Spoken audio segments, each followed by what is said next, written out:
Breaking news చూస్తున్నారు. బండి సంజయ్ కొడుకు బండి భగీరథ్ పోక్సో కేసులో కీలక పరిణామం చోటు చేసుకుంది. హైకోర్టును ఆశ్రయించారు బండి సంజయ్ కొడుకు భగీరథ్. మధ్యంతర బెయిల్ కోరుతూ హైకోర్టులో బండి భగీరథ్ పిటిషన్ దాఖలు చేశారు. వేసవి సెలవులు కావడంతో హైకోర్టు వెకేషన్ బెంచ్లో పిటిషన్ నమోదైంది. ఇన్ఫాక్ట్ అక్కడికి చేరుకుంది. బండి పిటిషన్పై ఈ నెల 14వ తారీఖున హైకోర్టు వెకేషన్ బెంచ్ విచారణ చేపట్టనుంది. షేక్ బషీరాబాద్ పిఎస్లో బండి భగీరథ్పై పోక్సో కేసు నమోదైంది. మైనర్ బాలికను వేధించాడంటూ బండి భగీరథ్పై అభియోగాలున్నాయి. విచారణ కోసం సిట్ ఏర్పాటు చేసింది తెలంగాణ ప్రభుత్వం. రెండోసారి బాధితురాలి స్టేట్మెంట్ రికార్డు చేయబోతున్నారు పోలీసులు. ఇంకోవైపు చైల్డ్ రైట్ కమిషన్ను కలిశారు బీఆర్ఎస్ నేతలు. కీలకమైన డెవలప్మెంట్ చోటు చేసుకుంటున్నాయి. ఒకరి తర్వాత ఒకరు రియాక్ట్ అవుతూ ఉన్నారు. ప్రస్తుతం ఇది కాస్త పొలిటికల్ టర్న్ తీసుకుంది. మైనర్ బాలికకు న్యాయం చేయాలంటూ ఇటు పొలిటికల్గా ఈ అంశానికి సంబంధించి తీవ్రమైన ఆరోపణలు తీవ్రమైన వ్యాఖ్యలు కూడా వినిపిస్తూ ఉన్నాయి. మరి ముఖ్యంగా బండి సంజయ్ కేంద్ర మంత్రి పదవికి రాజీనామా చేయాలి అంటూ కూడా చెప్తున్న సందర్భం. ఆల్రైట్, ఇదే అంశానికి సంబంధించి డీటెయిల్డ్ ఇన్ఫర్మేషన్ తెలుసుకుందాం. ఎటువంటి విచారణ జరిగే అవకాశం ఉంది, దాంతోపాటు బండి భగీరథ్కి సంబంధించి విచారణలో ఎటువంటి డెవలప్మెంట్స్ ఉన్నాయి, అండ్ ఇక్కడ బండి భగీరథ్ను అదుపులోకి తీసుకోవాలని చెప్పి పెద్ద ఎత్తున నిరసనలు కావచ్చు, లేకపోతే ఆందోళన కావచ్చు, పెద్ద ఎత్తున డిమాండ్స్ వినిపిస్తున్న తరుణంలో పోలీసులు ఇన్వెస్టిగేషన్ ఎంతవరకు వచ్చింది, డీటెయిల్గా మాట్లాడుకుందాం. మా ప్రతినిధి ఇన్నారెడ్డి అప్డేట్స్ అందించేందుకు సిద్ధంగా ఉన్నారు. ఇన్నారెడ్డి, బండి భగీరథ్పై ఇప్పటికే పొలిటికల్గా కూడా చాలా హాట్ కామెంట్స్ వినిపిస్తూ ఉన్నాయి. బండి భగీరథ్ను ముందుగా అదుపులోకి తీసుకోవాలి, పోక్సో కేసు కింద తీసుకొని విచారణ చేపట్టాలి అంటూ వినిపిస్తున్న క్రమంలో తను ఇంకా దొరకలేదు, గాలింపు చర్యలు కంటిన్యూ అవుతున్నా, తన కోసం గాలిస్తున్నామని చెప్పి పోలీసులు చెప్తున్న క్రమంలో బండి భగీరథ్ ఇప్పుడు హైకోర్టును ఆశ్రయించారన్న దాంట్లో డెవలప్మెంట్స్ ఏంటి, ఎటువంటి డెవలప్మెంట్స్ ఉన్నాయి ఇన్నారెడ్డి? సచిన్, మనం గమనించవచ్చు, ఇది చాలా సెన్సిటివ్ ఇష్యూ. ఎప్పుడైతే బండి భగీరథ్ సంబంధించిన వ్యవహారంలో ఇప్పటికే రుతురాజ్ అని సిన్సియర్ ఐపీఎస్ ఆఫీసర్ పర్యవేక్షణలో ప్రస్తుతం ఇన్వెస్టిగేషన్ కొనసాగుతూ ఉంది. ఇప్పటికే చాలా డీటెయిల్ ఇన్ఫర్మేషన్ తీసుకున్నారు. మరొక విషయం ఏంటంటే, దీంట్లో రెండోసారి కూడా బాధితురాలి యొక్క స్టేట్మెంట్ రికార్డ్ చేసిన తర్వాత నెక్స్ట్ ఫర్దర్గా ఎలాంటి స్టెప్స్ వేయాలి, తర్వాత ఏ రకంగా ముందుకు పోవాలన్న విషయం మీదనే పోలీసు యంత్రాంగం సన్నద్ధమవుతా ఉంది. దీని మీద బండి భగీరథ్ని అరెస్ట్ చేయడానికి కూడా ఇప్పటికే కొన్ని కీలకమైన సాక్ష్యాలు, రెండోసారి విచారణలో కూడా ఇంకా చాలా కీలకమైన విచారణ సంబంధించిన విషయాలు బయటపెట్టింది. కొన్ని ఎవిడెన్స్లు కూడా బాధితురాలు పోలీసుకు ఇచ్చింది చెప్పడం మనకు తెలుస్తూ ఉంది. సో ఈ నేపథ్యంలోనే బండి భగీరథ కోర్టును ఆశ్రయించడం జరిగింది.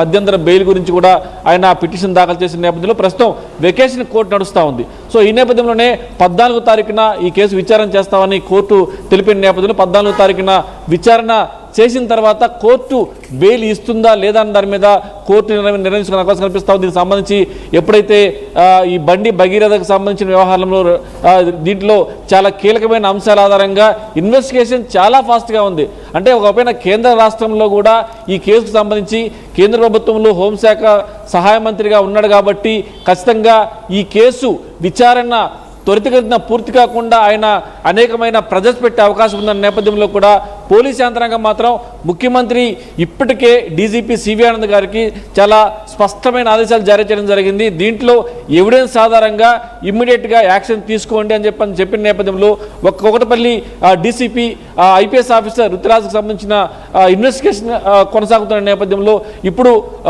బండి భగీరథ హైకోర్టు ఆశ్రయించిన తర్వాత తీసుకోవాల్సిన జాగ్రత్తలు, లీగల్గా ఏ విధంగా ముందుకు పోవాలి, ఎలాంటి ఎవిడెన్స్లు రేపొద్దున కోర్టుకు వచ్చిన తర్వాత ఖచ్చితంగా పోలీసులు అబ్జెక్షన్ వ్యక్తం చేస్తారు.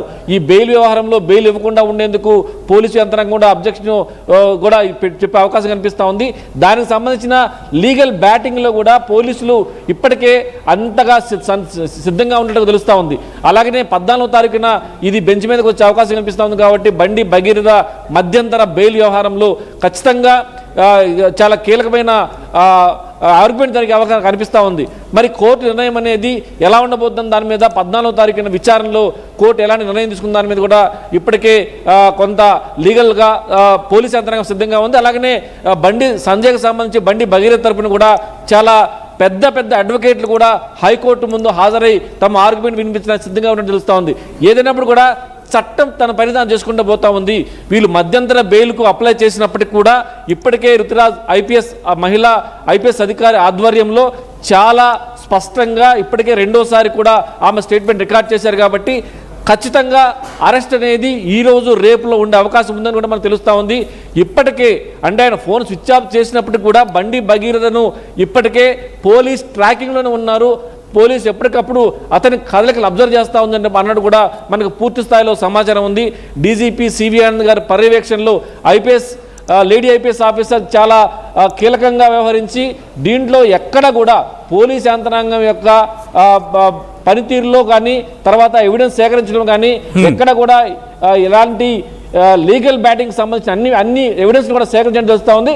ఖచ్చితంగా సచిన్ దీంట్లో రేపు 14వ తారీఖున కోర్టు ముందుకు వచ్చి మధ్యంతర బెయిల్ మీద ఆర్గ్యుమెంట్స్ అనేది అది లీగల్ విషయం.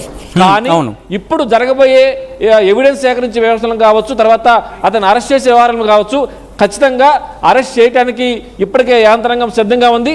కొన్ని గంటల్లోనూ లేకపోతే మరికొద్ది రోజుల్లోనూ అరెస్ట్ చేయడానికి మాత్రం బహుశా పోలీసు శాఖ సిద్ధంగా ఉండొచ్చు గాక. కానీ ఇక్కడ తన ఆచూకీ ఏమైనా దొరికిందా? తన ఆచూకీ దొరికే ప్రయత్నం జరిగిందా? లేకపోతే తన ఆచూకీ అంటే ఎక్కడున్నాడు? సోషల్ మీడియాలో పెద్ద ఎత్తున ప్రచారం జరుగుతుంది, ఆయన ఇక్కడ ఉండకపోవచ్చు, దేశం దాటి పంపించే ప్రయత్నాలు జరుగుతున్నాయి అనేది. ఆ రిక్వెస్ట్ ఒకసారి మీ లైన్లో ఉండే ప్రయత్నం చేయండి, దీని గురించి కూడా డీటెయిల్గా మాట్లాడుకునే ప్రయత్నం చేద్దాం. బట్ బిఫోర్ దట్ కొన్ని రియాక్షన్స్ వస్తున్నాయి రెడ్డి, ఒకసారి మీ లైన్లో ఉండే ప్రయత్నం చేయండి. ఆ రియాక్షన్స్ చూసిన తర్వాత మాట్లాడుకునే ప్రయత్నం చేద్దాం.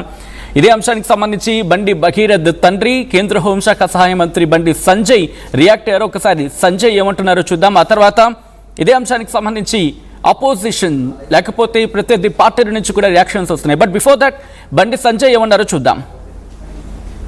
చాతగాని మూర్ఖులు, ధైర్యంగా రాజకీయంగా ఎదుర్కోలేని దద్దమ్మలు ఇలా ఏదో చేసి బండి సంజయ్ని గాని భారతీయ జనతా పార్టీని ఇబ్బంది పడితే నేను ఫామ్ హౌస్ లో ఎలుకని కాదన్నా, నేను నా అయ్య పేరు చెప్పి రాజకీయాలు రాలేదన్నా.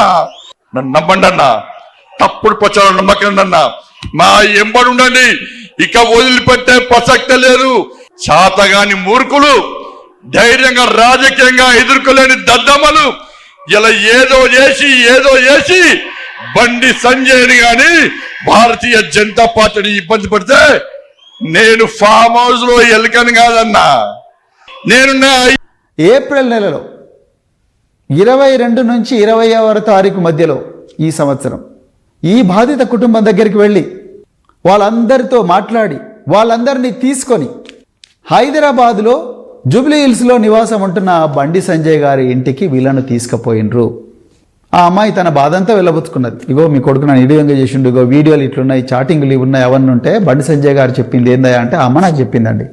బండి సంజయ్ గారు చెప్పింది ఏంటంటే మీ బిడ్డ ఎంతమందితో తిరిగిందో ఏందో నాకు తెలియదు, నేను మాత్రం దీనికి ఒప్పుకునే సవాలే లేదు. ఇంకోటి కూడా మీకు ముచ్చట చెప్పాలనుకుంటున్నా, నేను మా బీజేపీ పార్టీ నన్ను బీజేపీ రాష్ట్ర అధ్యక్షుడి పదవి నుంచి తీసేస్తే నా కోసం 8 మంది చేసుకున్నారు. ఇంకా నా సంగతి ఏందో మీకు అర్థమైంది కదా. రేపు